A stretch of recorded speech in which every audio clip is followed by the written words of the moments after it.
Guess what? It's time to start loving yourself. Not that kind of love, right? The shallow stuff.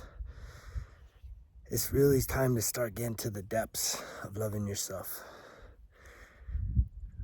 Which is crazy because that's not something most people really spend any time thinking about. Think about it. What do you consider self-love? What does that mean to you, to love yourself? There's a verse in the Bible, it says, to love your neighbor as yourself. Well, most people don't love themselves. When you look in the mirror, when you think about yourself, when you just stand here in the dirt, just connecting with yourself. What do you feel? Comment down below. What do you truly feel? And the sad thing is we think that we love other people, that we're pretty good at loving other people until we're not. And that's usually based on a lack of emotional awareness. See, most of us use words like lack of self-control. And you will never control yourself at the subconscious level. Conscientiously, if you know you're a hothead or you're somebody that kind of loses your cool, usually, not everybody, it's not universal, but usually most people, you walk into your workplace that you're getting paid and you're not the boss, you're going to be able to kind of like keep it together. The sad thing is the things that happen there, the things that are usually then come and show up where? In our private life, behind the closed doors. And even if maybe you're not someone that externalizes your frustration, well then a lot of times what people do is they're emotionally unavailable, so you just shut down. You're just closed off. That's contracted. I will continue until the end to try and educate and elevate your mind and your awareness to the vibrational energetic chart. Contracted versus expanded. When you're contracted, you're carrying around guilt, shame, grief, anger. There's a lot of pride. Gotta always be right. That's all contracted. And when you're just really living in that state of being, man, that's my guess is there's going to definitely be some eating disorders. There's definitely going to be a lot of maybe addiction in terms of all kinds of things, right? It ain't even just drugs and alcohol. Those are two big ones, and if those are things you're struggling with, I'd highly recommend getting some help.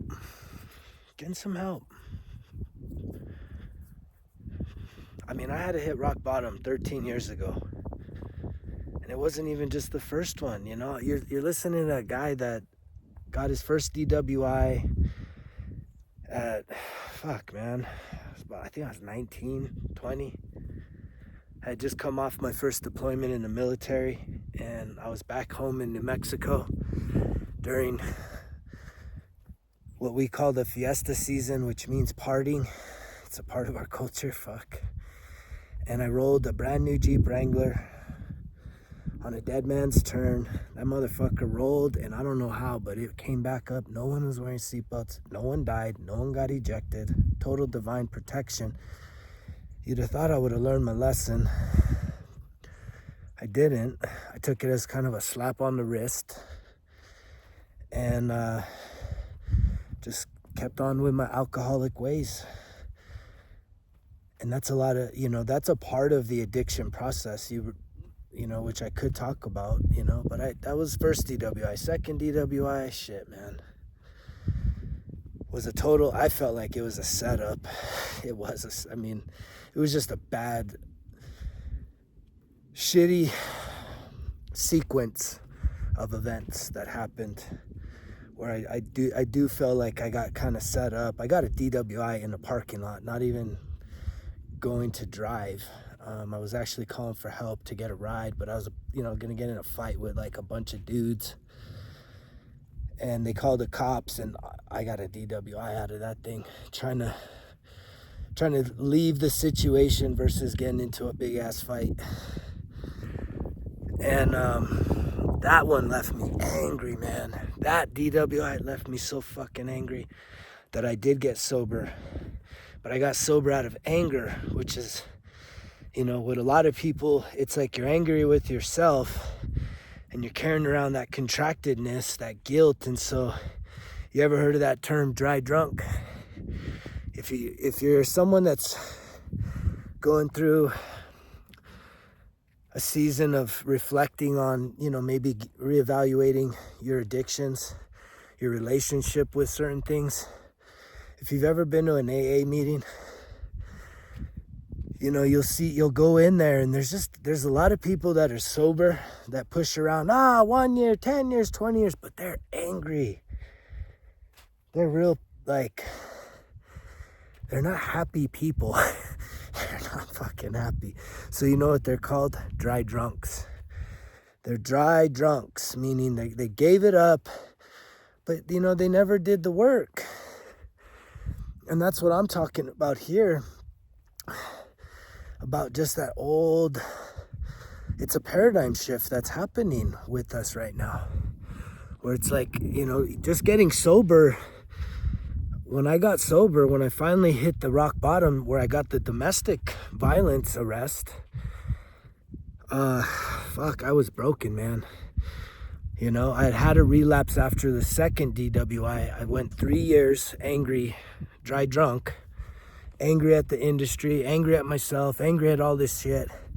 And then the economy fell off the fucking cliff. So I even know what that is. I mean, I had a business boom in Southern California, real estate investments all over the fucking place. And then the economy falls off the cliff. And I lost everything, even myself to a certain degree. And I still managed to stay pretty sober through that. But I was hurting. And when alcohol when it did creep back in, when I did hit my relapse, it was an 18-month death spiral that ended at the beginning of this going on 13-year journey. If you hadn't heard that part of my story, I mean, it's the real deal, man. It's the real deal. That's why I can show up with such clarity, consistency, positivity, because I know that I've been spared. I've been given new life. I've been given another chance, and I've had lots of chances, and you probably have too.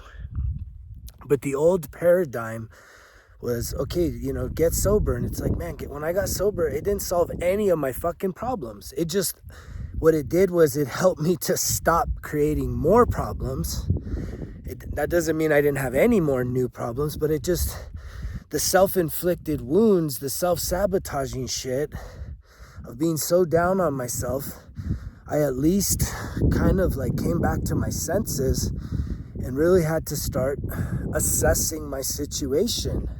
So the sobriety at that rock bottom was number one. I said, man, I have to break up with this fucking substance. I gotta stop. Maybe you can relate. Maybe you're in that season right now where you're just like, I gotta fucking stop. And you keep on negotiating with yourself. It's like, man, if you keep playing that fucking negotiation game, it's gonna end bad. And I hope it ends bad soon. And that may sound bitter and that may sound fucking harsh, but it's true, man. You keep fucking around with fire, you're gonna get fucking burned. Straight up. Straight the fuck up. You can come peacefully right now. Right in this moment, you could make a fucking covenant with yourself to say, enough, I'm done, and never look back. But most of y'all, it's like, no, man, you gotta get fucking broke in half and not die.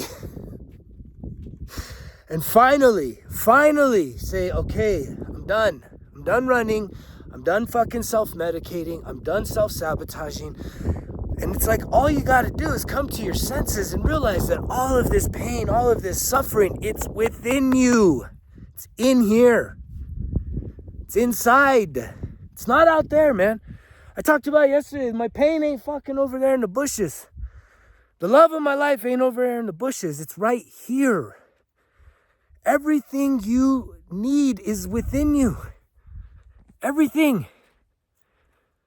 There is nothing that you are lacking outside of yourself.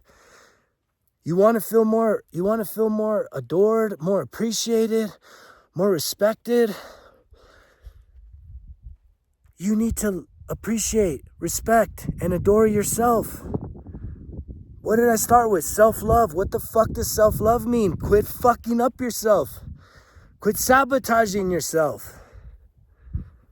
Start to give a real shit about yourself. You need to take care of yourself, a lot of us. Even though you're a grown-ass adult, you literally need to take care of yourself. This is called reparenting. It's a big part of this process. Because you're really needing to reparent that inner child that's all wounded, all sad, all lonely, and pushed into the corner and told, shut the fuck up and just, stay out of the way, kid. That's what you told yourself. And it's like, why? Why do we do this to ourselves?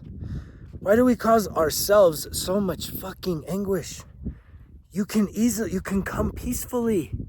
You're in this message, you can come peacefully. You do not have to continue self-sabotaging, self-destructing, self-loathing. You can release it all. The answer is love, self-love, loving yourself. Send yourself some love. Do some things that truly you would do for someone that you truly love. With all your heart, with all your mind, with all your soul, with all your strength. Why can't you take care of yourself the way you would someone that you love with everything you got? I had to learn this the hard way. Is that you too? You gotta learn the hard way, huh? We're all a bunch of hard-headed motherfuckers over here. We gotta learn this shit the hard way, man. It's sad. I hope, right, that I can just reach one of you with this message that you don't have to learn it the hard way. You can hear this message and say, you know what, he's fucking right, man. I'm done fucking around. And then you mean it.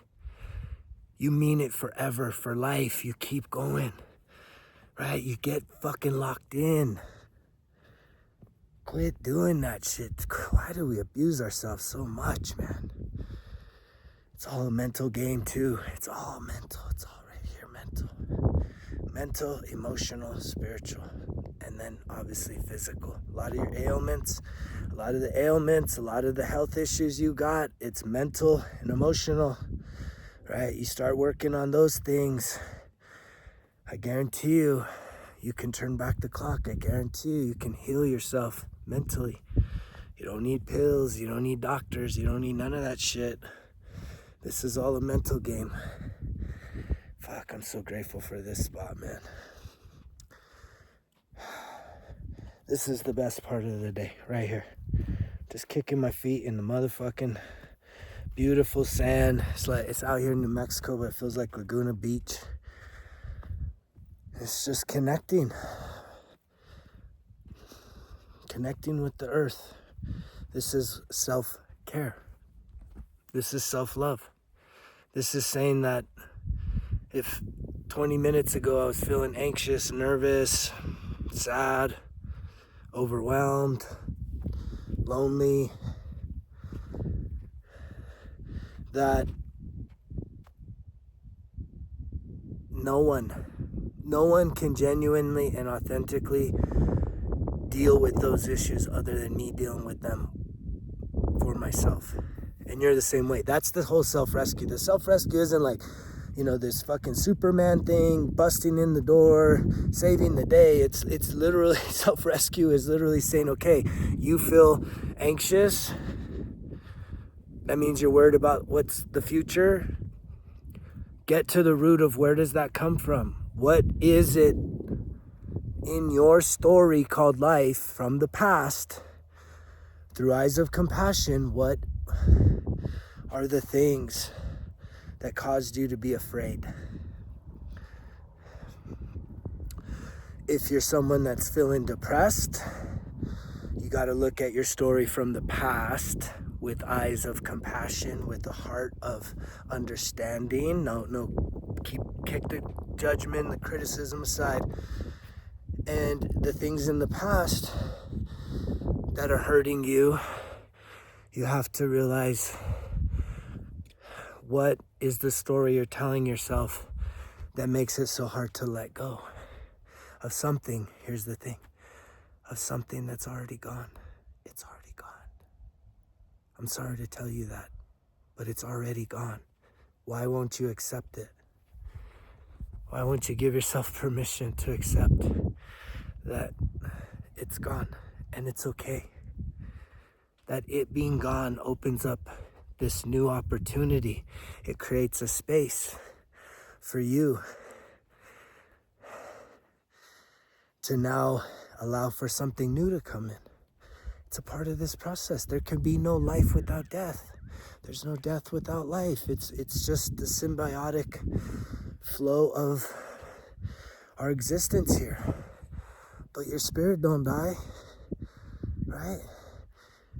The love that you had for someone and they're gone, it wasn't about them, it's about you. That love was you. You created the love. They don't know what your love felt like. You created that. That love exists inside of you. That's your gift. That was your gift. Them being near you definitely helped to activate that. But the activation is the whole revelation that you have that inside of you. And guess what? You can tap into that anytime. You don't believe that, do you? You believe that the only way you tap into that is because someone else was there. That's not true. They came in to show you that you were capable of feeling that level of love. And yet, you're stuck. You don't want to love without when you need to go and love within. And so what do you do to start showing yourself more love? Well, again, it's get a piece of paper. Right? It's all about journaling. You got to get it out of your mind, put it on a paper. Once you write about some of the significant things that have happened throughout the course of your life, like real major impressions in your life, hardships, family dynamics, romantic relationships, real key life experiences. Why don't you write and do an inventory of however many real significant life events? And in those real deep moments, you even have to do this in one sitting. You can do this just kind of like over the course of a few days, if that's what it really takes, right? But this whole journey isn't external. I've walked around the property here, my ranch, and it's like, yeah, I moved physically around, but what's really going on is what's going on underneath the surface. And the more that you get clear and can face yourself, I don't understand why we've been programmed to really be so ashamed, be so embarrassed, be so apprehensive to look inside, to just look inside, to just do a review on your life with compassion, not criticism. Those things that happened in your life didn't happen to you, they happen for you. Are you willing to reframe that at least?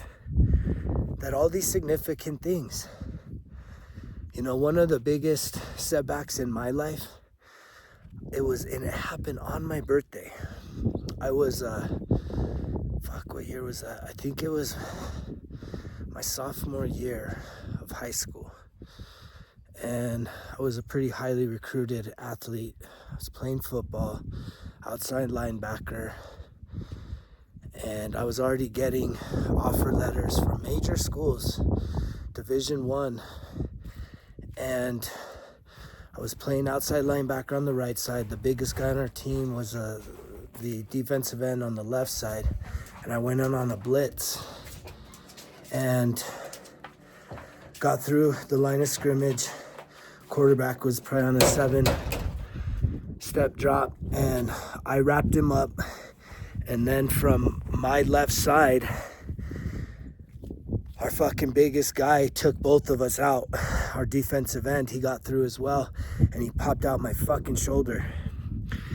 And it was like, I never felt nothing like that, man. And I was like, and I was on the ground, and I'm like, wait, something's wrong here. Oh, fuck.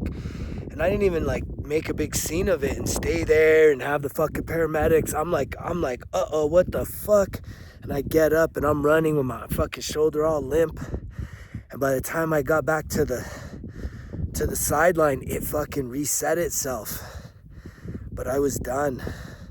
That injury fucking shifted my whole entire trajectory as an athlete. And kind of broke my heart, man. It definitely, I felt like a lot of dreams went up in smoke. And some of you might hear this and be like, that's a common thing. It actually is. I probably could have kept going, but here's what happened is I usually went from one sport to the next. But because I had that injury, I nursed myself. And what I really nursed is I basically started hanging out with my homies after school. Guess what we were doing? Partying. And that just felt better than going to practices and all this other shit. And I got kind of hooked on that. And I used that injury as sort of a scapegoat for hanging out with the homies. But it was a major life shift. And, we all have those things, right? I guarantee you, if you're willing to sit there and just reflect when I say look in the mirror, it's like, yes, you reflect, but you put it on paper. Get out of your head, get it out of your heart, get it out of your soul, put it on paper. Tell your story, right? Tell your story to yourself. See if you even believe what you've been telling yourself. That's a big check. And if you're looking for something that, sometimes everybody pushes journaling. I mean, it is one of the most valuable tools that I've utilized over the past 5 years. But I can tell you there's been a lot of times where I've stared at a blank piece of paper for hours, just feeling distracted, just not being engaged. And so that's why I came up with the 1% Better Everyday Journal. The Results Kill Excuses 1% Better Everyday Journal. Because I truly do believe that it is my way of turning something like journaling into something fun and easy. But that doesn't mean that it's not challenging. That doesn't mean that you don't still have to do some deep reflection. But again, a lot of the shit I see that's out there in terms of journals, it feels and it looks like it's AI generated. This ain't. I'm an award-winning graphic designer. I've been a teacher in the classroom. And I've just been along this healing journey that I literally sat for hours and hours and days and months and weeks, 2 years, really putting together these resources, whether it's the first 5 courses on the app. And if you haven't, download the app, resultskillexcuses.com. There's over a month worth of self-discovery work right there, free. But are you willing to do it? That's self-love. Self-discovery is self-love. It's the greatest investment. I know I triggered a lot of people yesterday because I start talking about hard work, but I'm in the context of what I'm talking about. I'm not talking about going out there and just busting your ass fucking, a hard physical job. I'm talking about doing the hard inner work, downloading the app, purchasing a Results Kill Excuses 1% Better Everyday Journal, and doing that work, because actually that you would much probably rather be out there digging a fucking ditch or busting your ass physically than to be sitting there and doing some mental, emotional, spiritual work, which is guaranteed. This work is going to give you a return on all your investment, and not just one for one. It's going to compound, because it's going to truly turn back the hands of time. It's going to improve your self-worth, your self-respect, your image of self.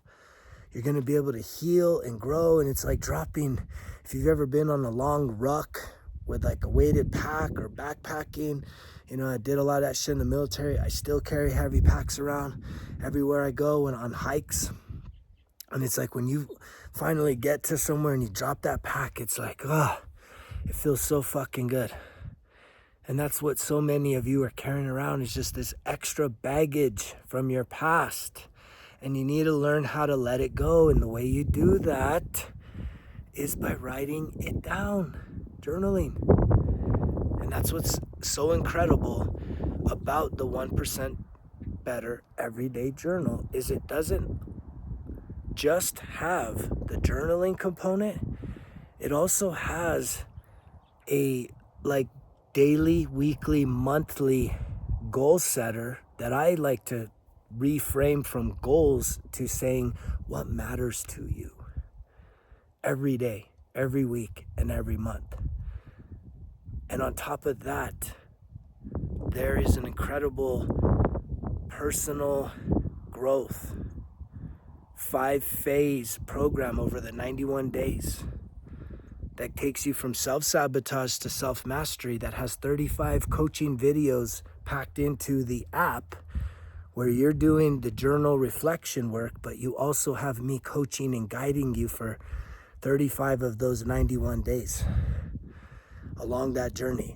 Trust me, there ain't nothing like this in this world. This is one of a kind, and this is definitely a game changer. So if you're looking for something because you're looking for something and you're ready to put in that level of work, right? The inner work is what I'm talking about. Doing the heavy emotional lifting, doing the inner work. What are you waiting for? The sooner you get started, the sooner, I promise you, you will say this: why didn't I start sooner? Why didn't I do this a year ago, 2 years ago? Well, it wasn't here. It's now. Now is what matters. Don't beat yourself up. Don't overthink it. Act. Purchase the Results Kill Excuses 1% Better Everyday Journal. I promise you, it'll change your life. It'll take you to a whole nother level in literally 3 months. Beyond that, self-love. What does that mean to you?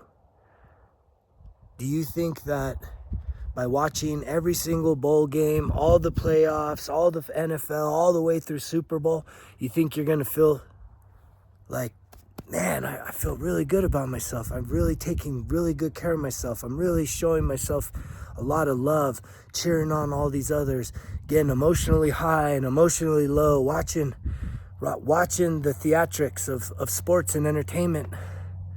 It doesn't do anything. It's probably a net negative, but it's neutral at best, but mostly it's probably a net negative because it's wasted time. And I know you don't want to hear that shit. I know you love your teams. I know you love your sports. But at this juncture in life, on this planet, it's time for us to kind of give up some of that for just a little while. For just a little while. So that you can start investing in yourself, taking better care of yourself, loving yourself. I can guarantee you some of the things that you love are some of the things you did when you were a kid. Maybe it was riding a bike. Maybe it was drawing. Maybe it was singing. Maybe it was playing an instrument. I mean, maybe it's just playing out in the dirt. Maybe it was fishing. Maybe it was hiking. Maybe it was going camping. I mean, what did you love to do when you were a little kid? Go do that. I guarantee you're not doing it. Oh, well, I did it like a few months ago. No, this should be shit you're doing at least every week, if not multiple times a week. You wonder why you're so miserable. You're so caught up in the bullshit. It's time to disconnect. It's time to reconnect on the inside. And the beautiful thing is, if you are down on the past, you can redefine that. And if you pick up the power of the pen, start journaling, start getting your thoughts and things out of your mind, really jot down the significant life events. Then, at that point, you can really start to put together and craft the greatest story ever told from this day forward. You get to have the power of how the story ends. Completely, not partially. Not partially, like, well, maybe, I don't know. No, the more details, the better. I taught 4th and 5th grade. Most of those kids didn't know how to do complete sentences, and I said, all you got to do is add details. Don't just say the car was driving fast. Tell me what kind of car. Tell me the model. Tell me what color the car was. Tell me, the year of the car. The more details. Tell me where the car was driving fast. Was it driving fast on Sunset Beach, or where was the car driving fast? The more details, and it's all about your story too. The more details. What do you want? What do you love? What do you hate? What do you want, and why? That's another great journal exercise. But how many of you are going to hear this and not do shit? Most, right? Most of you. And that's because why? Why? Ask yourself why. Because you haven't hit the bottom of bottoms yet. It'll come. I hope it comes soon. And I know that sounds harsh. But it's better off, because the sooner it happens, the sooner you start down the actual path of this life that truly matters. Your spiritual awakening, your healing journey, your hero's journey. Turning away from the old and opening yourself up to new. And I'm here to guide you. I'm going to be here, whether that takes you till the afternoon, till next year, till 5 years from now. This content will be here, ready and waiting when you are finally ready to stop making the motherfucking excuses, to stay locked in, to keep going, to get knocked down, to get back up, and to keep going every single day. No days off. You know the drill. Results kill excuses, because if it was easy, it wouldn't be worth it. Greg's out.